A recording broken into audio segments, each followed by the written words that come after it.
قسمت دوم رو که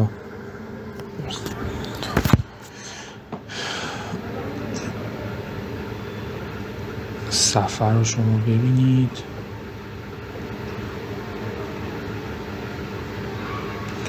و اینم که اینجا باشه.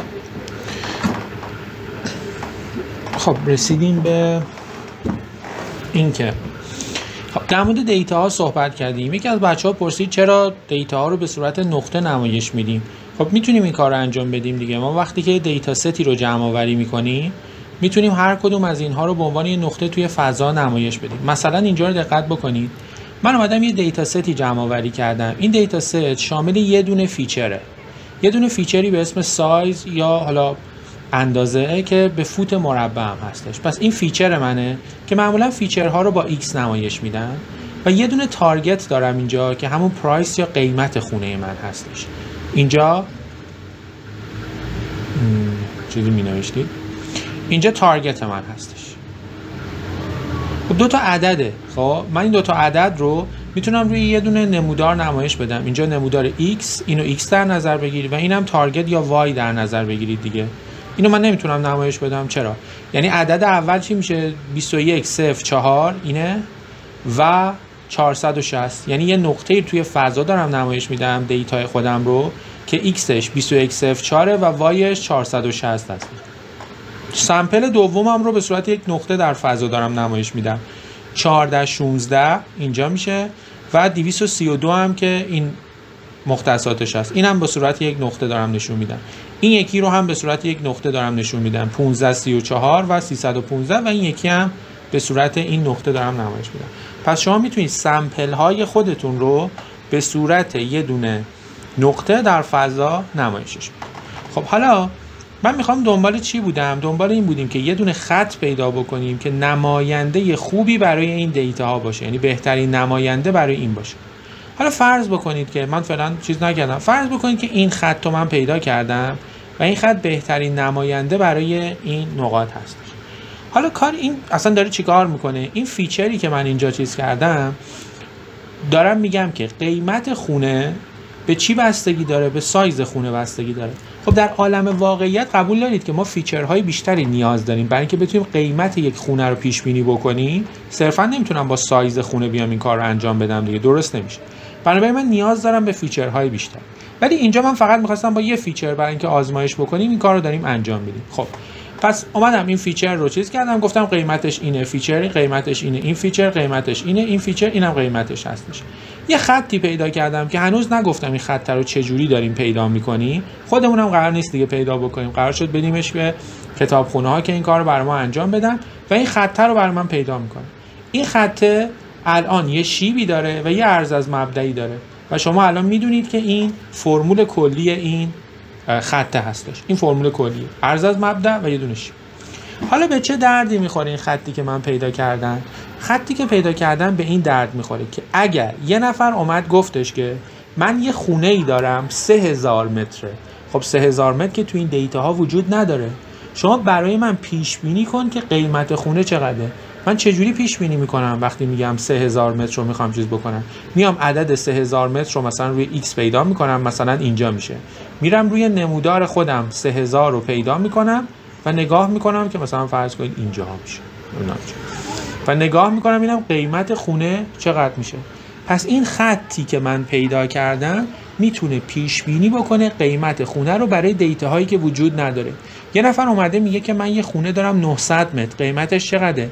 من میام اینجا 900 متر رو پیدا میکنم، روی خطم بهش میگم قیمت خونت اینقدر هستش. پس این خط رو که من پیدا بکنم دیگه کار پیش بینی رو میتونم انجام بدم. سوال؟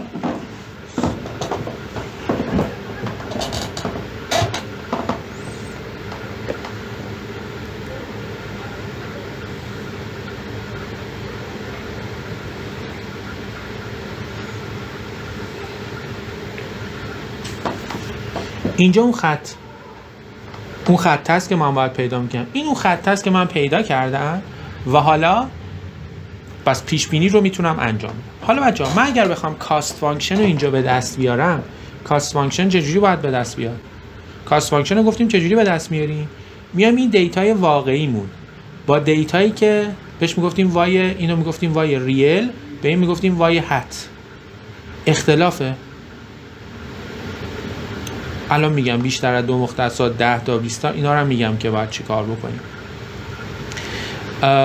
دونه دونه بریم جلو، حتما بهش میرسیم. خب نگاه کنید، من الان اگر بخوام که کاست فانکشن اینو به دست بیارم باید چیکار بکنم؟ باید اختلاف بین این دوتا رو به دست بیارم و اختلاف این دوتا رو به دست بیارم. این که نداشت، اختلاف اینجا رو هم به دست بیارم. اگر اختلاف بین اینها رو به دست بیارم رو و به توان 2 برسونم، میتونم اون کاست فانکشنی که گفتم رو داشته باشیم. نگاه کنید بچه‌ها، این الان اعداد x من بود، اینم اعداد y من بود، درسته؟ حالا میخوایم کاست فانکشن اینو به دست بیاریم. اولا اینکه من باید فرمول این خط رو داشته باشم که بتونم وای حت خودم رو به دست بیارم. فرمول این خط رو من اینجا براتون نوشتم. این فرمول خط بچه‌ها اینترسپت منفی 42 خورده‌ای داره و شیب 0.229 هم داره. اینو از کجا به دست آوردم؟ بعداً بهش میگم، بهش میرسیم. ولی این وای حت ماست، این فرمول این خط است. ما باید چیکار بکنیم؟ ما باید طبق اون فرمولی که داشتیم، فرمولمون این بود بچه‌ها، سیگما وای حت منهای وای ریل به توان 2. یک 2n هم معمولا اینجا میذاریم، نذاریم هم عیبی نداره. اینو باید به دست بیارم. من باید دونه دونه چیکار بکنم؟ باید این دونه دونه x رو بذارم در داخل این فرموله. از این برمی آوردم راحت‌تر. x رو دونه دونه میذاشتم در داخل این فرموله، وای حت رو به دست میارم. وای حت اولی که به دست اومد منهای وای ریل میکنم، وای حت رو به دست میاد منهای وای ریل میکنم به توان 2. برای بعدی چی کار میکنم؟ این 1416 رو میذارم تو این فرموله، وای حت به دست میاد. وای حت که به دست اومد، وای ریل معادلش چقدره؟ 232. اینا رو منهای هم میکنم به توان 2. برای بعدی هم همین کار، برای بعدی هم همین کار، و وقتی که اینا به دست آوردم میتونیم با هم دیگه جمع بکنیم و اون کاست فانکشن مد نظرمون رو به دست بیاریم و این شکلی میشه اون کاست فانکشن به دست بیاریم. وظیفه کاست فانکشن این هستش که شما اون خطی رو انتخاب بکنید که کاست فانکشن کمتری داره. نکنید من الان اومدم اینو به دست آوردم، این اینترسپت و شیب نهایی من هستش. خب اگر من کاست فانکشن رو برای این به دست بیاریم، حالا که اینجوری هستش بیا به دست بیاریم دیگه، اصلا ببینیم چه جوری. الان کاست فانکشن اینو من میخوام به دست بیارم با توجه به اون چیزی که قبلا از پایتون به دست خوندیم. ما یه دونه MSE میذاریم، یعنی همون کاست فانکشنه، اول مساوی با 0 قرار میدم.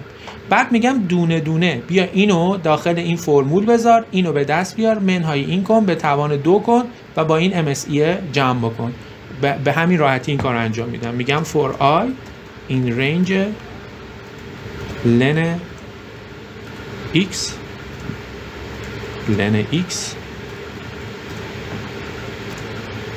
خب میگم به ازای هر یه دونه چیزی که وجود داره، هر دیتایی که توی این وجود داره، بیا x i رو بردار، x i یعنی اولین x رو بردار، بیا چیکار بکن؟ بذارش در داخل این فرمولی که اینجا داریمش. بذارید این فرمول رو بیارم اینجا، بذارمش جای این هم بذارم اسمش رو وای حت. خب اینجا میشه وای حت. خب اینجا فقط باید بنویسم x i که اینو خب دیگه بلدید از اون جلسه پایتونم. پس من میگم دونه دونه x ها رو بردار، ضرب در این شیبه بکن، منهای این اینترسپت بکن و وای حت رو به دست بیار.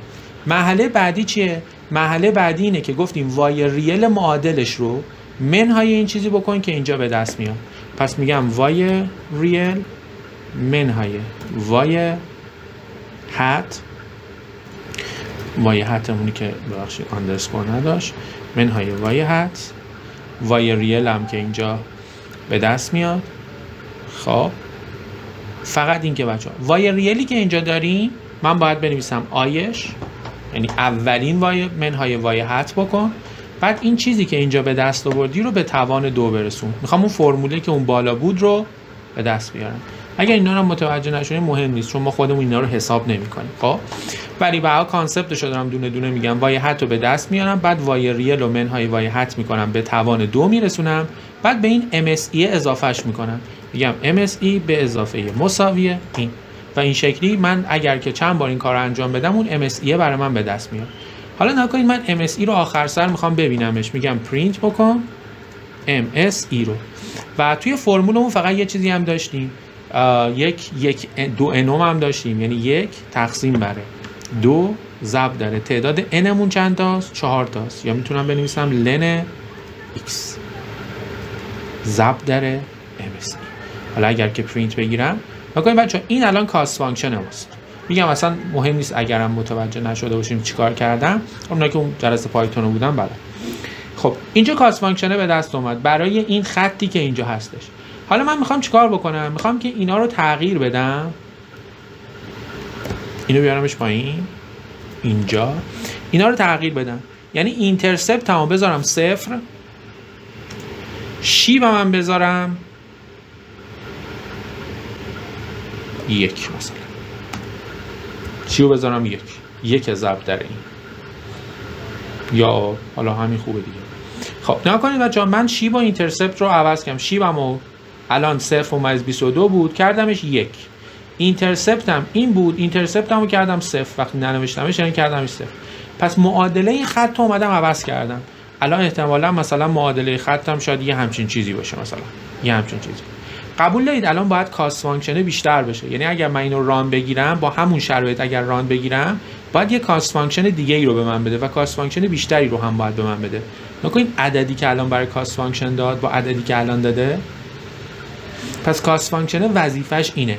کاست فانکشن وظیفش اینه که شما خطای مختلف رو آزمایش بکنید. من پروسه رو الان بهتون نشون ندادم که چه اتفاقی داره میفته. پروسه رو توضیح میدم براتون که چه جوری به این خط میرسه. ولی موضوع اینه که کارش اینه شما خطای مختلف رو بکشید، کاست فانکشن‌های مختلف رو آزمایش بکنید و در نهایت اون خطی رو انتخاب بکنید که کاست فانکشنش از همه کمتر باشه. الان برای این کاری که تو این دیتا ستی که من داشتم، این کاست فانکشن از همه کمتره نسبت به این. نگاه کنید من وقتی که اومدم اینو بازم اگر تغییر بدم، مثلا اینو بیام بذارم مثلا 2، بازم باید یه کاست فانکشن دیگه ای به من بده. یعنی کاست فانکشن هی تغییر میکنه. مثلا بیام اینترسپت بهش اضافه بکنم، مثلا به اضافه 40، باز باید کاست فانکشن دیگه ای رو به من بده. خیلی اینجا تغییر نکرد. مثلا اینجا 3، یه عدد خیلی بزرگی برای کاست فانکشن داده. پس کدومو انتخاب میکنه برای من؟ اون رو انتخاب میکنه که کاست فانکشن کمتری داشته باشه و بعد میگه خب بفرمایید اینم اون خط نهایی شما، این بهترین شیبه و اینم بهترین اینترسپتی هستش که من تونستم پیدا بکنم. از کجا فهمیدیم این بهتره؟ چون کاست فانکشنش از همه کمتر. اوکی بود؟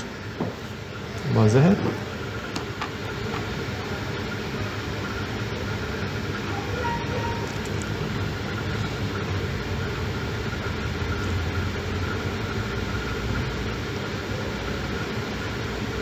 صدای من دارید بچه ها؟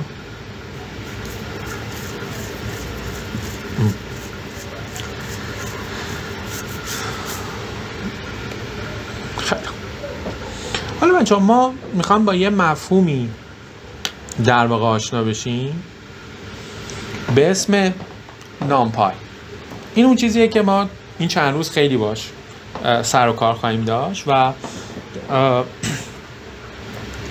بالاتر هم ازش استفاده کردیم. اون که مین و استیدی و اینا رو به دست آوردیم با استفاده از همین کتابخونه نامپای.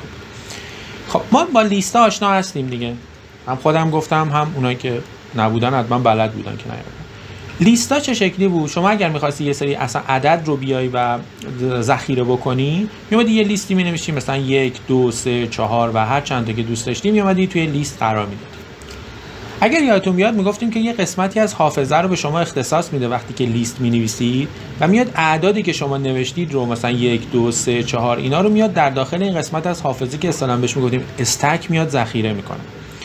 حالا موضوع میدونید چیه؟ موضوع اینه که شما وقتی یه لیست تعریف میکنید این شکلی نیست که قسمت‌هایی از حافظه که بهش اختصاص میده این شکلی کنار همدیگه باشه. این شکلی میاد اختصاص میده. یعنی من یه لیستی تعریف کردم، یه لیستی، یه اسمی براش گذاشتم و توش اومدم 1 2 3 4 5 رو قرار دادم. نکنید چه جوری توی حافظه کامپیوتر من ذخیره شده. یکو اینجا گذاشته، این فرض کنید کل استک من باشه، کل حافظه کامپیوتر من باشه. یکو اینجا گذاشته، یه آدرسی هم بهش داده. 2 رو اینجا گذاشته، یه آدرسی هم اینجا بهش داده، 3 رو اینجا گذاشته، 4 رو اینجا گذاشته، 5 رو اینجا گذاشته. پس می‌بینید پشت سر هم اینها رو قرار نداره وقتی که از لیست استفاده میکنه. بنابراین بعدی هم من براش نمیبینم، یعنی وقتی که اینا رو میاد قرار میده در هر قسمتی از حافظه که دوست داشته باشه خودش جا باشه میاد اینها رو قرار میده. فرمولی که الان استفاده کردم مشکل بود.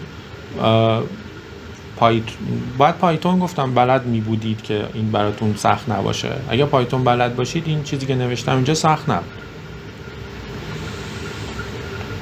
ولی نیازی هم نیست که واقعا الان اینا رو بلد باشید. من فقط میخواستم ببینم که این میخواستم نشون بدم که این کاست فانکشنه میتونه تغییر بکنه با شکل‌های مختلف. اینا رو ما دستی انجام نمیدیم تو این دوره، همه رو میسپاریم به چیزا برامون انجام میده. خب حالا پس اینجوری شد بچه‌ها. پس اومدیم در قسمت‌های مختلف حافظه لیست رو ذخیره کرد. یعنی هر کدوم هم آدرس مخصوص به خودش رو داره و اگر من بخوام مثلا به این یک دسترسی داشته باشم، یادتون میاد دیگه اینا ایندکس داشتن 3، مثلا این 4، این 3، اینم که 4 بود. و اگر می‌خواستم به این دسترسی داشته باشم اسم لیست رو مثلا می‌نوشتم، میگفتم ایندکس 0 که 1 رو به من بده. حالا اگر من بخوام اینها رو به صورت یک سری دیتا کنار هم دیگه ذخیره بکنم، نمیتونم از لیست استفاده بکنم و اونایی که برنامه نویسی بلدن میدونن که ما دیتا استراکچر دیفالتی به اسم آرایه نداریم توی پایتون. مثلا توی سی شارپ و اینا داریم یه دیتا استراکچر داریم که اسمش آرایه است، ولی تو پایتون اینو نداریم. تو پایتون برای اینکه بتونیم آرایه تولید بکنیم باید بیایم از کتابخونه‌ای به اسم نامپای استفاده بکنیم. این نامپایی که اینجا وجود داره، این نامپای کارش اینه که بیاد آرایه تولید بکنه، اون چیزی که به صورت دیفالت تو پایتون نیست رو برای ما ایجاد بکنه. حالا اگر من همین چیزی که اینجا تولید کردم به صورت لیست رو بیام با استفاده از نامپای تولیدش بکنم، با استفاده از این کتابخونه تولید بکنم، نکنید نحوه قرارگیریش توی حافظه چه شکلیه؟ دیگه کنار همدیگه هستش، یعنی خونه های کنار همدیگه رو توی حافظه اشغال میکنه، مثل این حالتی که اینجا داریم میبینیم. خب یه حسنایی داره این دیگه، یعنی اینکه الان من تونستم یه آرایه درست بکنم، اری ترجمهش میشه آرایه، یه آرایه تونستم تولید بکنم که اصطلاحاً بهم میگن آرایه تک‌بعدی. تک‌بعدی دیگه دقیقاً در یک راست است. لیستا بعد نداشتن، بله لیستا بعد نداشتن چون اصلا کنار همدیگه نبودن، ولی این چون کنار همدیگه قرار گرفته این میشه یک آرایه تک‌بعدی، بهش میگن اری تک‌بعدی، آرایه تک‌بعدی. ببین ما وقتی تولیدش میکنیم، یه لیست تولید میکنیم و یه آرایه تولید میکنیم، از نظر ظاهری شاید خیلی فرقی با همدیگه نداشته باشن، ولی نحوه قرارگیریشون توی حافظه باعث میشه که نحوه دسترسی به اینها متفاوت باشه. همونطور که دارن میگن آرایه ها سرعت به مراتب بالاتری دارن نسبت به لیست ها برای پردازش و ما توی ماشین لرنینگ به این نیاز داریم و میایم ازش استفاده میکنیم. حالا یه ویژگی دیگه هم داره، شما توی لیستا هیچ وقت نمیتونستید مثلا بیاد این شکلی یه چیز رو تولید کنید، مثلا 1 2 3 و مثلا 4 5 6، یعنی بیاد یه آرایه دو بعدی تولید بکنید. نمیشد دیگه، توی لیستا فقط یه چیزی بود بدون بعد کنار همدیگه قرار میدادیم و دیدیم که چجوری توی حافظه قرار میده. ولی آرایه ها بهت اجازه میده علاوه بر اینکه آرایه تک بعدی درست بکنی، بیا آرایه این شکلی درست بکنی، این چند تا خونه رو هم در نظر بگیری، مثلا 6 7 8 9 10 11 12 13 14 همینجوری. الان یه آرایه دو بعدی تونستم تولید بکنم. چرا دو بعدی؟ چون یه سری سطر داره و یه سری ستون داره. و حالا توی لیستا اگر شما مثلا می‌خواستی به یه دونه یک دسترسی داشته باشی، یه دونه ایندکس باید بهش میدادی. توی آرایه ها اگر بخوای مثلا به این دسترسی داشته باشی، باید دو تا عدد بهش بدی. یکی شماره سطرش رو باید بهش بدی، یکی شماره ستونش رو باید بهش بدی و بتونی به این دسترسی داشته باشی. یا اگر مثلا بخوای به این دسترسی داشته باشی، اینم همینطور، یا به این اگر بخوای دسترسی داشته باشی، با دو تا عددی که بهش بدی میتونی به اون دسترسی داشته باشی. این تفاوت آرایه ها هستش و لیست ها که شما با لیست آشنا بودید ولی با آرایه ها آشنا نبودید. و برای تولید کردن آرایه ها باید بریم سراغ کتابخانه نامپای. یکی از بهترین کتابخونه هایی که ما تو ماشین لرنینگ و اینا ازش استفاده میکنیم همینه. ببینید ما 3 تا کتابخونه برای بحث ماشین لرنینگ همیشه بهش نیاز داریم. یکی متپلاتلیبه، یکی پانداسه که توی اون ورکشاپ یه روزه اون دوتا رو بهتون گفتم، و یه دونه نامپای هستش که اینجا داریم باهاش آشنا میشیم. خب این پس از نامپای. سوالی نیست بچه‌ها؟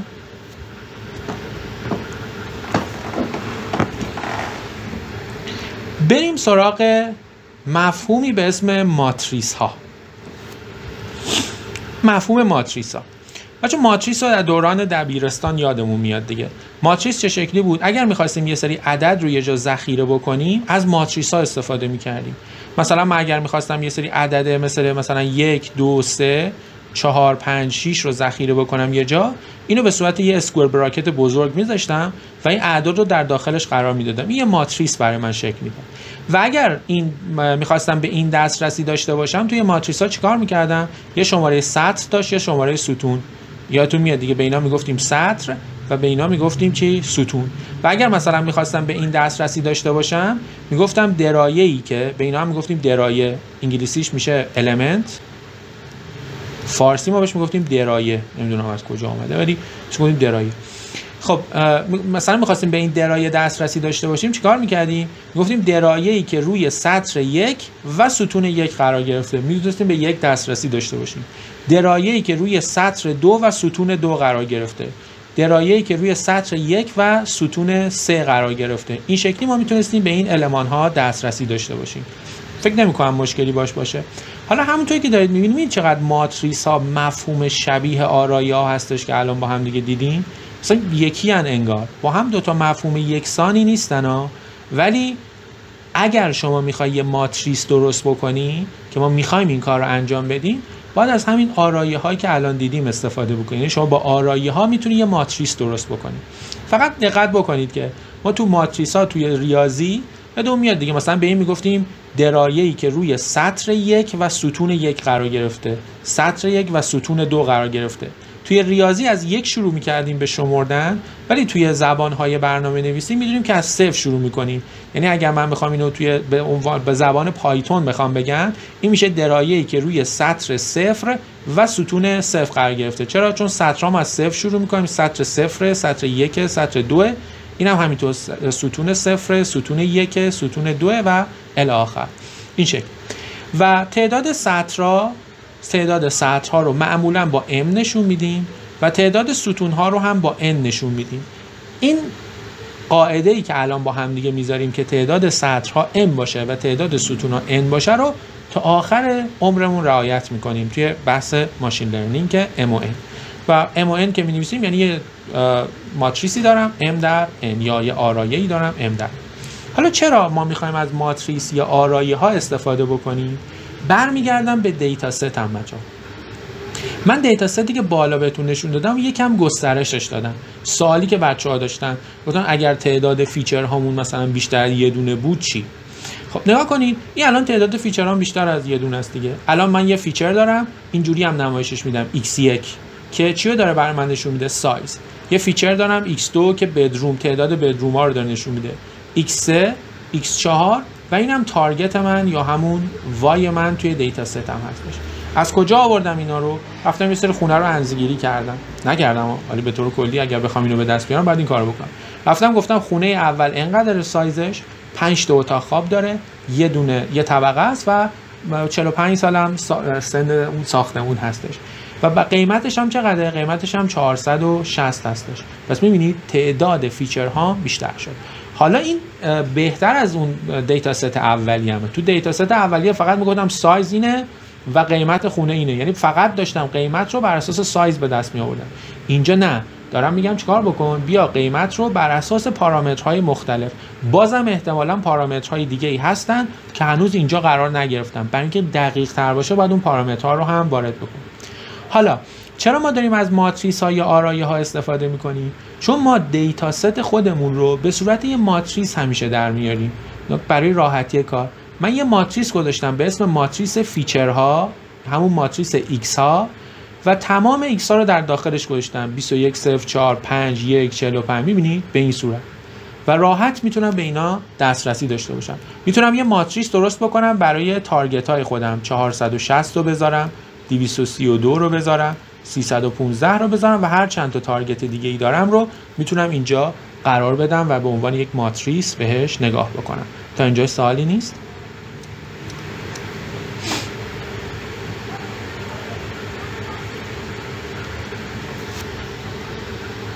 هر جاش که گویا نیست بگید که بیشتر توضیح میده.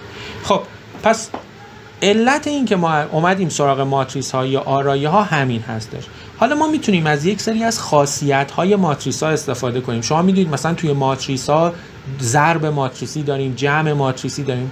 همه اینها رو کی ازش استفاده میکنیم؟ زمانی که خودمون میخوایم الگوریتم رو بنویسیم.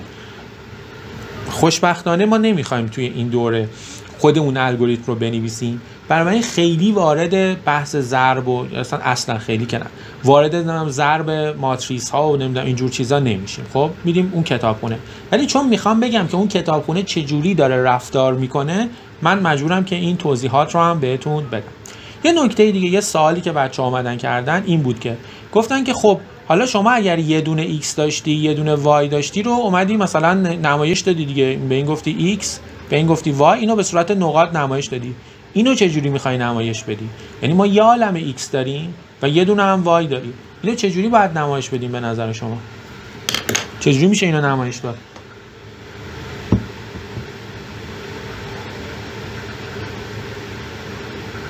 نظری نداری؟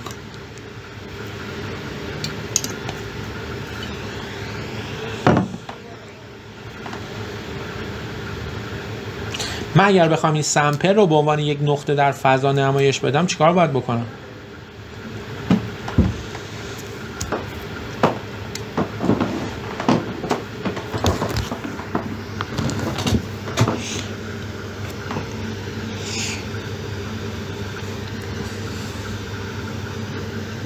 x و y چجوری x و y 2 به 2 چجوری هم متناظر بکنم؟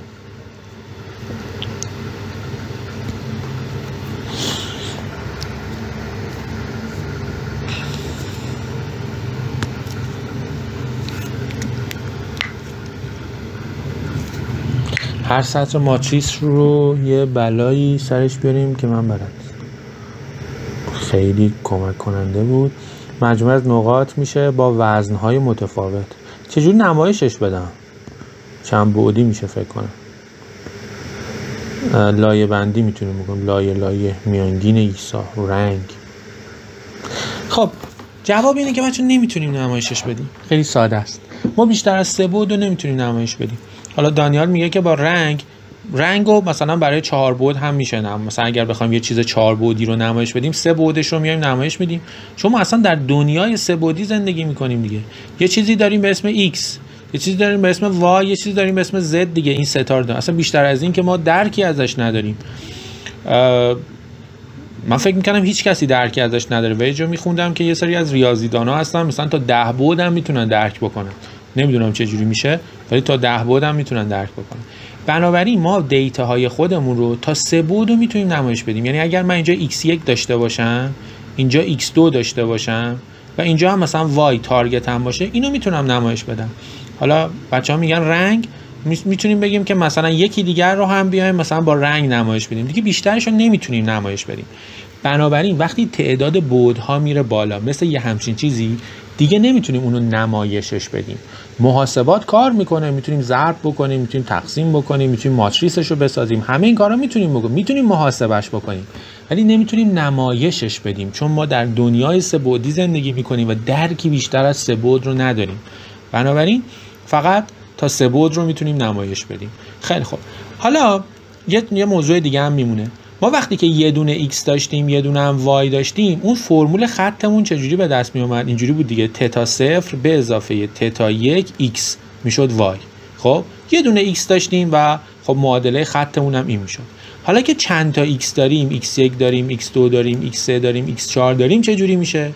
اونم همین جوریه، یه تتا 0 داره، فقط این به ازای هر xی که ما داریم یه تتا هم داره، یعنی یه شیبی هم dare. تتا 1 x1، تتا 2 x2 اینجوری میشه، تتا 3 x3، تتا 4 x4 مساوی است با y. اینجوری میشه. این معادله چیه؟ این معادله خط بود. کسی میدونه این معادله چیه؟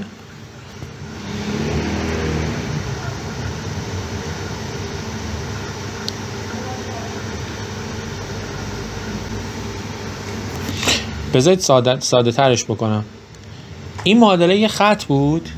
کسی میدونه این معادله چیه؟ فرض کنیم 2 تا فیچر داریم. سبزش کردیم. کسی میدونه این معادله چیه؟ اگر معادله خط باشه، مرسی، این معادله صفحه است. یعنی یه بعد وقتی بهش اضافه میشه، به خط یه بعد اضافه میکنیم میشه صفحه. حالا اگر این تعدادش زیاد بشه، تعدادش خیلی زیاد، مثلا بی نهایت بشه، بی نهایت فیچر که نداریم، ولی مثلا فرض کنیم 1 میلیون فیچر داشته باشه، میشه ها. جوری نیست که فقط فیچرمون 4-5 تا دونه باشه. نمیدونیم. بهش اصطلاحا میگن هایپر پلین. چه شکلیه؟ نمیدونم چه شکلیه. یعنی ما دیدی از این نداریم که چه شکلیه.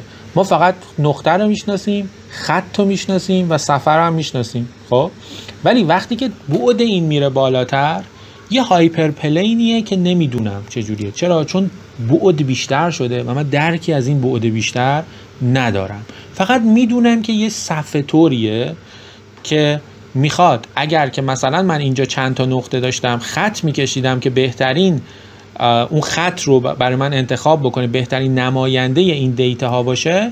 اگر که مثلا 3 بعدی باشه، من یه صفحه میکشم که نماینده اونا باشه. اگر بیشتر از 3 بعد باشه، یه هایپر پلین میکشم که نماینده خوبی برای اون دیتا ها باشه. ولی اینکه این هایپر پلین چه شکلیه نمیدونم، واقعا نمیتونم تصوری ازش داشته باشم. خیلی خوب، این از این نکته. پس الان ما به ماتریس ها نیاز داریم به خاطر این چیزی که گفتم. حالا بحثمون اینجاست بچه‌ها، چجوری این آرایه رو ایجاد بکنیم؟ یعنی بحث آرایه‌ای که الان اینجا صحبتش کردیم و چجوری واردش بکنیم. خب من اومدم چیکار کردم؟ گفتم که import numpy as np. گفتیم که باید این کتابخونه رو وارد بکنیم. اگر چند تا وای داشته باشیم، وای ها رو باید جدا جدا حساب بکنیم. یعنی یه بار این ایکس ها برای این وای، یه بار همین ایکس ها برای وای بعدی. 2 تا وای رو با هم دیگه نمیاریم. هر چند تا وای داشته باشید جدا جدا در واقع اینجا حساب میکنیم تو حالت معمولش. خب اینجا یه لیست یکی من تعریف کردم. شما میدونید این لیست دیگه، با لیست که مشکلی نداریم، این یه لیستی تعریف شده. حالا من چجوری میتونم اینو به صورت آرایه تعریف بکنم؟ باید بنویسم mp.array. این اری رو که می‌نویسم خودش میاد چیکار میکنه؟ یه آرایه اینو دیگه به صورت لیست برای من ذخیره نمیکنه و به صورت آرایه این رو ذخیره میکنه. چجوری بنویسم؟ همین لیستی که اینجا نوشتم 2 3 4 5. خب اینو اگر که من ران بگیرم، این دیگه الان از جنس آرایه است. الان تفاوتش یکی میتونه به من بگه؟ اینا که از نظر ظاهری خیلی تفاوتی با هم دیگه ندارن. اسمم براش بذارم اری 1 مساوی است با، و حالا بگم که مثلا پرینت بکن اری 1. این شکلی نمایشش بدم.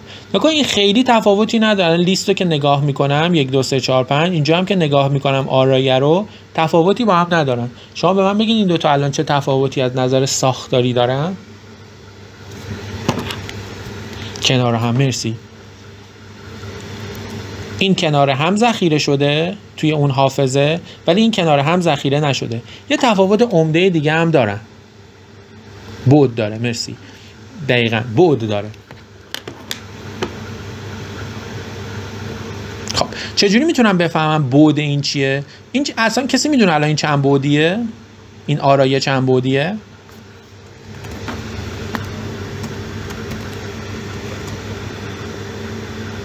دو بعدیه؟ 0 بعدیه؟ 0 بعدی که نداریم دیگه، یه بعدیه. الان اینجا با هم دیگه دیدیم دیگه، این الان یه آرایه 1 بعدی بود. همین چیزی که الان نوشتم اینه. برای اینکه 2 بعدی باشه الان بهتون میگم باید چیکار بکنیم. باید یه تعدادی هم این زیر داشته باشیم که 2 بعدی بشه. این الان 1 بعدی هستش. چجوری میتونم بفهمم؟ باید بنویسم array 1.shape. اینجوری من میتونم بفهمم که ناکنید گفته چنده؟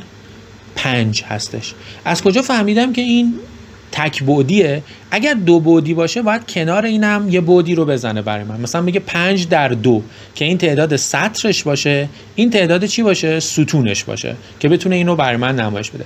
وقتی که چیزی این کنار نمیزنه و این 5 رو کم جا نوشته، یعنی میدونم یک آرایه تک بعدی هستش، دیگه بعد دومی نداره. حالا چجوری بعد دوم رو، یعنی یه 2 بعدی بخوام تولید بکنیم؟ اینو نگاه کنید. من الان اینجا میتونم یه آرایه 2 بعدی تولید بکنم. اینم بذارم بالا اول،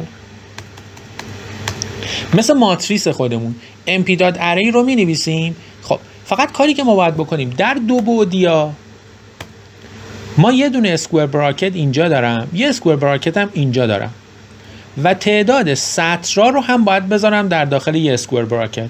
یعنی انگار یه سری نستد لیست دارم که قبلا شما یاد گرفتید.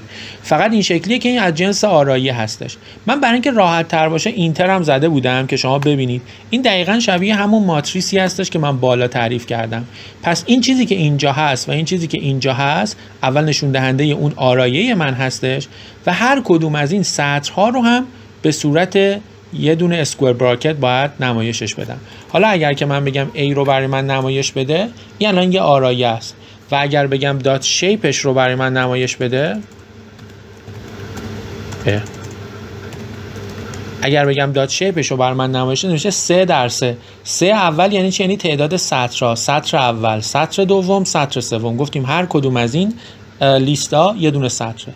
چرا 3 تا هم ستون داره؟ ستون اول، ستون دوم و ستون سوم. 3 تا هم ستون داره و این شکلی من میتونم یک آرایه دو بعدی درست بکنم، در حالی که با لیستا نمیتونستم این کار بکنم. سوالی ندارید بچه‌ها؟ مثلا من برای لیستا اگر بنویسم پرینت کن لیست 1 dot shape، الان اگر اینجا بنویسم چی برای من برمیگردونه بچه‌ها؟ چی میگه؟ برای لیستی که اون بالا تعریف کردم گفتم که شیپش چیه؟ تایپ ارور. بقیه بگن نظرشونو بگن.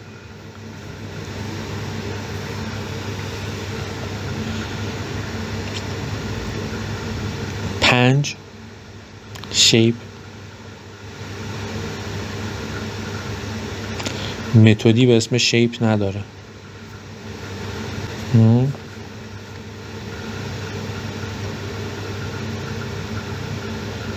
بقیه نمیگن دیگه. میگه که list object has no attribute shape. میگه لیست چیزی به اسم یا اتریبیوتی به اسم شیپ نداره. همین توضیحی که بالا دادم دیگه، گفتیم که اینا چون لیست به صورت پراکنده هست چیزی به اسم بعد یا شیپ نداره بر ما، شکل نداره برای من. در حالی که اگر میخوای چیزی بعد داشته باشه، شیپ داشته باشه، باید به صورت آرایی اون رو تعریف بکنی. پس این اروری که اینجا داره به من میده به خاطر اینکه لیستا شیپی ندارن. خیلی خب،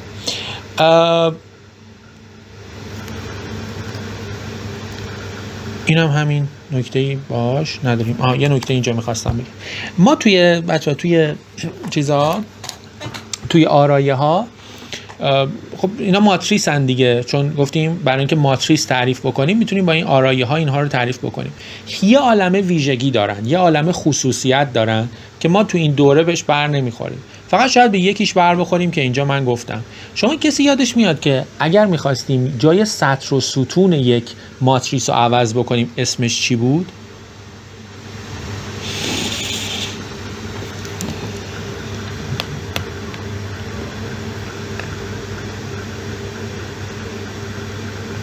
تراورس، خیلی نزدیک بود. ترانسپوز. مرسی. باید چجوری این کارو بکنیم؟ P.T اگر بزنم اینجوری میتونه جای سطر و ستون اینها رو با هم دیگه عوض بکنه. خب میگه P تعریف نشده چون کوچیک نمیشه. جای سطر و ستون رو میتونم عوض بکنم. نکنید الان 3 3 5 سطر اوله شده ستون اول. اینجا 3 3 5 5 7 9 سطر دومه شده ستون دوم و اینجوری ما میتونیم یه چیزی رو ترانسپوزش بکنیم یا ریورس. در واقع کلمه انگلیسی درسته ولی اینجا ما از ترانسپوز استفاده میکنیم. خب اینم فقط همینو میخواستم بگم. یا عالمه میگم ویژگی داره که اینجا فعلا کاری باهاش نداریم. برای اینکه بتونیم جلسه بعدی برسیم به خود الگوریتما و یکم جدی‌تر ببینیم چی کار میکنیم، این چند تا خلاصه دیگر رو هم بگم که بتونیم برای جلسه بعدی بهتر بریم. یه نکته دیگه که میخوام بهتون بگم در مورد بردارها هستن. ماتریس ها رو پس فهمیدیم چیه؟ حالا در مورد بردارها هم یکم صحبت بکنیم.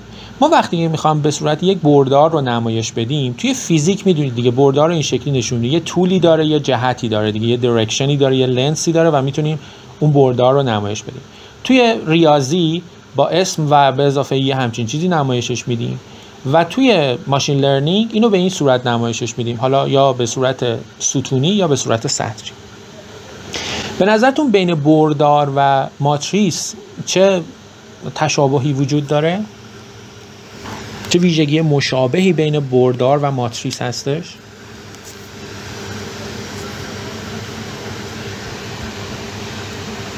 بعد داره. بعد داره خوبه ولی نه خیلی ساده تر.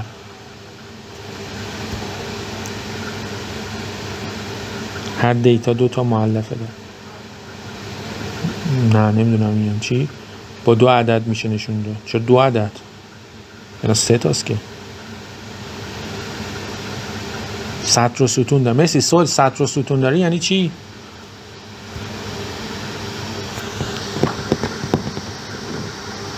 دو بعدی. خب دو بعدیه یعنی چی سنا؟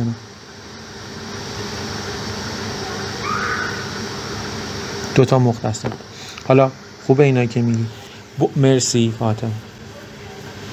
بردار هم نوعی ماتریسه. دقیقاً آرایه است مریم، درست دارین، کاملا درسته. بردار هم یه نوع ماتریسه، فقط ماتریسی هستش که به صورت ستون، به این میگن ماتریس ستونی، یا به صورت سطری هم میتونیم بنویسیم، اینم اوکیه. به صورت سطری یا ستونی میتونه نوشته بشه، به صورت سطری یا ستونی. حالا سوال دومم مهمتره. بله بردارم یه آرایه است، یه ماتریسه، مثل همونه، فقط سطری یا ستونیه، یه دونه ستون بیشتر نداره یا یه دونه سطر بیشتر نداره. سوال دومم مهمتره. سوال دوم اینه که بردار با دیتا ستمون چه ارتباطی داره. این دیتا ست ماست، این دیتا ستی که مثلا من جمع آوری کردم، بردار با دیتا ست چه ارتباطی میتونه داشته باشه؟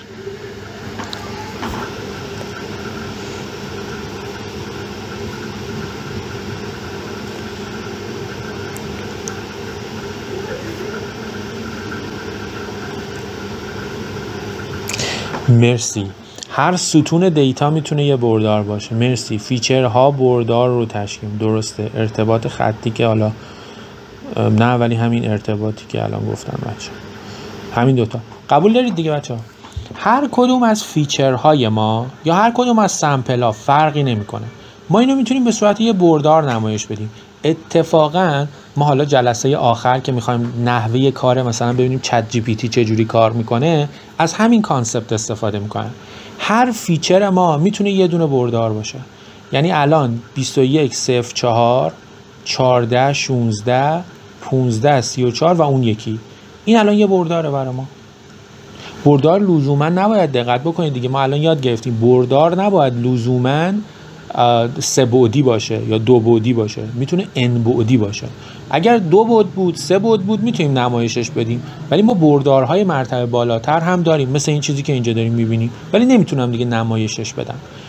این پس اومدم هر کدوم از فیچرها رو یه دونه بردار گرفتم، یه برداره. میگم اتفاقا چیز بسیار بسیار مهمیه تو بحث LLM ها، لارج لنگویج مدل ها، مثل جمینای، مثل چت جی پی تی و اینا همین کارو میکنن، میان دیتا ها رو تبدیل میکنن به بردار. یعنی هر دیتایی که میدی رو یه بردارش میکنن. این یکی همینطور، مثلا بدروم رو من میتونم به صورت یه بردار نمایشش بدم، 5 3 3 2. حتی میتونم سمپل ها رو به صورت یه بردار نمایش بدم، یعنی اینجوری نمایش بدم 14 16 3 2 40 و این مثلا یه دونه بردار برای خودش باشه.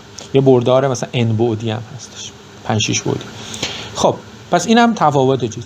یه نکته دیگه هم توی ریاضی و بردار وجود داره و اونم اینه که هر نقطه در فضا میتونه یه بردار باشه. یعنی نقطه و بردار خیلی با همدیگه تفاوتی ندارن. یعنی شما اینو قبول دارید که این مختصات علاوه بر اینکه مختصات یه برداره، مختصات یک نقطه هم هست دیگه. مثلا الان 2 3 خب کجا میشه؟ میشه 2 تا این ور 3 تا این ور، این میشه یه نقطه دیگه. مختصات یه نقطه هم هستش. این که ما میتونستم دیتا هامو توی فضا به صورت نقطه نشون بدم به خاطر همین بود که من سمپلامو داشتم به صورت یه نقطه توی فضا نمایشش میدادم. پس میدید مفهوم بردار و مفهوم نقطه خیلی به هم دیگه وابسته هستن و میتونه 3 بعدی باشه. الان 3 2 3 میشه یه نقطه‌ای توی فضا. بردارش چجوری؟ از مبدأ مختصات به اون وصل میکنیم میشه بردارش. یه سوال دیگه بچه‌ها، اینو میخوام از اطلاعاتتون استفاده بکنم. من یه دیتا ست جمع کردم، یکیش x1 یکیش x2. اینجا دیتا ست حالا هر چی هست، مثلا اندازه است یا هر چی. اینجا 4، اینجا 8، اینجا 2 و اینجا 4. خب اینو به صورت یه بردار اگر نمایشش بدم چه شکلی میشه؟ 1 2 3 4 1 2 3 4 8 مثلا اینجا میشه یه همچین. این میشه بردار اول، بردار x1. بردار x2 رو اگر نمایش بدم چه جوریه؟ 2 و 4 میشه اینجا. این میشه بردار دوم. به این رابطه چی میگن بچه‌ها؟ این دوتا برداری که دقیقاً پشت سر هم دیگه هستن بهشون چی میگن؟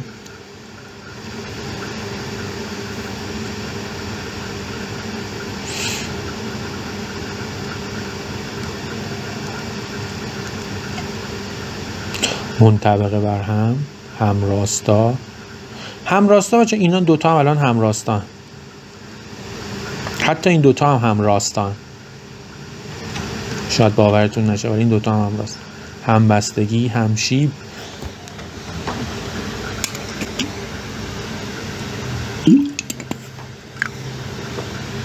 چه چیزای جهت؟ همجهت بله هستن ولی خب این دوتا هم همجهتن الان نیستن. دوتا هم همجهت. وابسته خوبه، آفرین. وابسته بهش میگن وابسته، این وی که گذاشتم کمکتون بکنه، وابسته خطی بهش میگن. به این دوتا بردار میگن وابسته خطی هن. چه زمانی دوتا بردار وابسته خطی میشن؟ به صورت دیتا ست به من بگید چه زمانی دوتا بردار وابسته خطی میشن، یا مثال بزنید. نمیدونم اگرم بخواید صحبت بکنید میتونم اینو باز بکنم صحبت. فیچر اول، فیچر دوم چه زمانی وابسته خطی میشن؟ ویژگی ها به هم مرتبط باشن. مثال میشه بزنی؟ ویژگی ها به هم مرتبط باشن، ضریب هم باشن. درسته کاملا. میشه مثال بزنی؟ شیب از مبدأ یکسان. درسته. سی برابر و شیب برابر. البته یکی ضریبی از دیگری باشه. این خیلی درسته. میشه مثال بزنید. یه دیتا ستی جمع کردید، فیچر اول و فیچر دوم این ویژگی ها رو دارن. مثل چی؟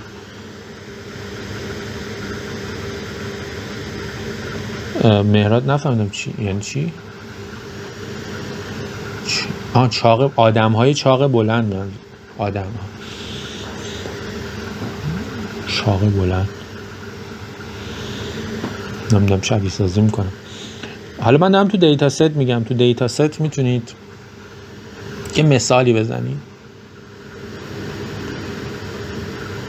یه سری چاقن که بلند هم هست. نه لزوما. طول یه ساختمون و تعداد ساختمون های توش. خیلی خوبه این چیزی گفته این آریکا ولی نه دقیقا. نسبت مصرف انرژی به ابعاد فضا. آقای خانم ابراهیمی که اولش هم نمیتونم ببینم اینم بد نیست ولی یک ویژگی خاصی داره همزمان ویژگی دیگه ای رو دارا باشه.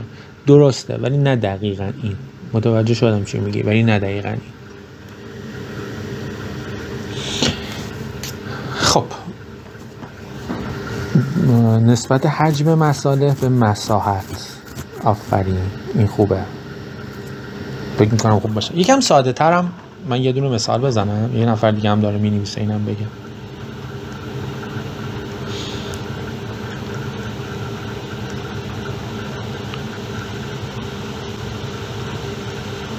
تعداد کاربران به فضای مورد نیاز. میتونه اینجوری باشه. یعنی اون مثالایی که همه زدید میتونه اینجوری باشه ولی نه لزوما همیشه اینجوری نیست.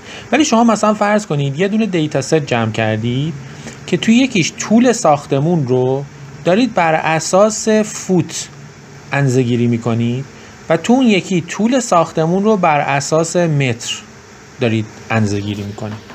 قبول دارید که متر و فوت با یه ضریبی به هم وابستن. با یه ضریب فکر کنم 3 و خورده‌ای فکر کنم اگه اشتباه نکنم. یه همچین ضریبی اینا به هم دیگه وابسته هستن. خب شما اگر یه دیتا ست جمع میکنید باید دقت بکنید به این قضیه. این فیچری که اینجا دارید جمع میکنید با فیچر دومی که اینجا دارید جمع میکنید به هم وابسته خطی نباشند. یک کار اضافه دارید میکنید چون هر تأثیری این بذاره این یکی هم همون تأثیر رو میذاره. و بس نیازی نیست که دو تا چیز داشته باشیم. دو اینکه بعضی مواقع باعث اشکال توی کار ما میشه. پس توی دیتا ستمون باید اینو چک بکنیم که دونه دونه اینها ضریب اون نباشن. یعنی الان دونه دونه این ضرب در 2 شده، ضرب در 2 شده، این یکی مثلا فرض کنید 6، این 12، این یکی 7، این یکی 14. یعنی دونه دونه اینها اگر ضرب در این شده باشه این چیز درستی نیستش توی در واقع دیتا ست خودمون. اینکه چرا درست نیست باز نمیخوام واردش بشم، فقط دارم میگم اگر دیتا ستی رو جمع آوری کردید به این نکته توجه بکنید که این دقیقاً ضریب اون نباشه، که اگر باشه توی عالم فضایی ریاضی اگر بخوایم بهش نگاه کنیم میشن دو تا بردار وابسته خطی که دقیقاً پشت سر هم دیگه قرار گرفتن. هر تأثیری این داشته باشه این هم همون تأثیر رو داره. پس بنابراین نیازی نیست که من دوبار بیام از این دیتا ست استفاده، از این فیچر استفاده کنم توی دیتا ست خودم. گاهی اوقات هم گفتم یه اشکالاتی رو برای ما ایجاد میکنه. خیلی خوب، من میخواستم در واقع ادامه بدم ولی فکر میکنم برای امروز بس باشه. ما جلسه بعد میخوام وارد یک کم در مورد مشتق بگم. چرا میخوام بگم؟ چون میخوام بگم که ما از اون پکیجی که میخوایم استفاده بکنیم و برای ما اون خطه رو پیدا بکنه، ما هنوز نفهمیدیم که اون خطه چجوری پیدا شد، که این مثالی که این بالا زدیم هدف اونم پیدا کردن این خط است. میخوام بگم که اون از چه ساختاری استفاده میکنه. همه این چیزایی که امروز گفتم رو به اضافه اون چیزی که فردا در مورد مشتق ها میگم میذاریم کنار هم دیگه و میفهمیم که پکیج چجوری کار میکنه و بعدم دیگه میاریم از پکیج استفاده کردن میبریم روی دیتا ست واقعی و ببینیم که چجوری ما هم میتونیم یه دونه چیز بنویسیم که در واقع بتونه پیش بینی بکنه. یکی از کارهایی که شما برای اون کار آخرتون انجام میدید، شاید هم یه دونه کار بدم معلوم نیست، ولی فعلا همینه که شما یه دیتا ستی جمع آوری بکنید. دیتا ست اگر معماری باشه که خیلی خوبه، نیاز نیست خیلی دیتا ست گسترده‌ای باشه. اگر هم دیتا ست نداشتید سرچ میکنید، اگر هم باز نداشتید من بهتون دیتا ست میدم و این چیزایی که گفتم رو و نحوه استفاده کردن از این پکیج‌ها رو روی اون دیتا ست انجام میدید و حالا چیزایی که تا جلسات بعدی با هم دیگه یاد میگیریم رو میتونید مثلا به عنوان یه شیت ببندید یا نمیدونم یه کلیپی درست بکنید، نمیدونم یه چیز خروجی در واقع این شکلی داشته باشه که حالا بتونیم به عنوان خروجی پایانی این ورکشاپ هم ارائه بدیم به همون دستن در کاران شبون یارو شدم نمیتونست بگم دیجیتال فیوچرز، که اونجا بتون حالا اون مدرکی که میخوان رو بدیم. خب بچه‌ها اگر که بحثی سوالی هست بفرمایید.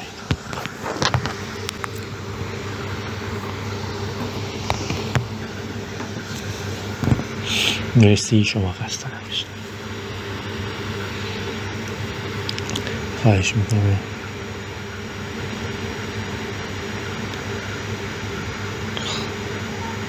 خواهش میکنم، خسته نباشید همگی. مرسی از شما که اومدید و وقت گذاشتید.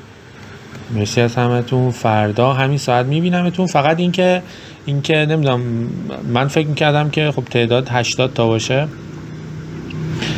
100 تا رزرو کرده بودم. فردا فکر کنم همین بیان دیگه، بیشتر فکر نمیکنم. احتمالاً تو همینجا برگزار بکنیم. با این مشکلی نداشتید نه؟ برای اینکه خودتون دیتا ست تولید بکنید، راه حلش اینه که مثلا تو اون زمینه‌ای که میخواد یه مقاله رو بنویسید، نمیدونم انرژی هر چی که هستش، نرم افزار هم بلد باشید دیگه. نرم افزار بلد باشید، مثلا یه چیزی تولید بکنید، خروجیش رو بریزید توی اون دیتا ستی که دارید. بعد به نظرم اگر مصداقی بگید که مثلا من میخوام رو این کار بکنم، چی کار بکنم، اونجوری بهتر میتونم کمک بکنم. ولی حالا واسه این چند روز خیلی نمیخواد، چون دیتا ست پیدا کردن یکم چیزه، یکم طول میکشه. واسه هم سرچ بکنید یا اگر میگم خودم بهتون میدم دیتا ست کردن. نه دیگه همون 6 دیگه، اون 6.5 به خاطر این بود که خراب شد جلو انرژی. آره تو مبحث انرژی مثل همون کاری که تو مقاله انجام داده بود میتونید انجام بدید. مثلا یک با استفاده لیدی باگ، هانی بی و اینا استفاده بکنید و دیتا ستتون رو بسازید دیگه. فیچرها رو بهش بدید، تارگتتون رو ازش بخواید، فیچر تارگت 100 تا 200 تا هم تولید بکنید. اگر که دستتون تند باشه خیلی خوبه روی دیتا ست خودتون. بعداً اینو بیشترش میکنید و اصلا میتونید یه مقالهش بکنید. برای داده های شهری یکی از راه حل‌های جمع‌آوری دیتا ست بعد همونه دیگه. راه حل‌های دیگه قطعا وجود داره.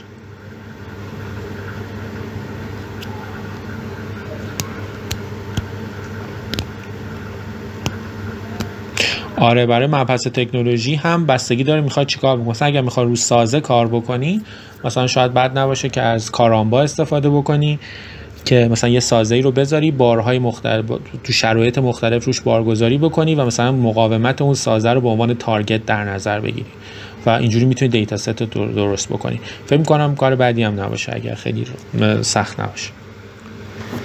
خب مرسی از همگی، خسته نباشید تا فردا، خدا نگهدار.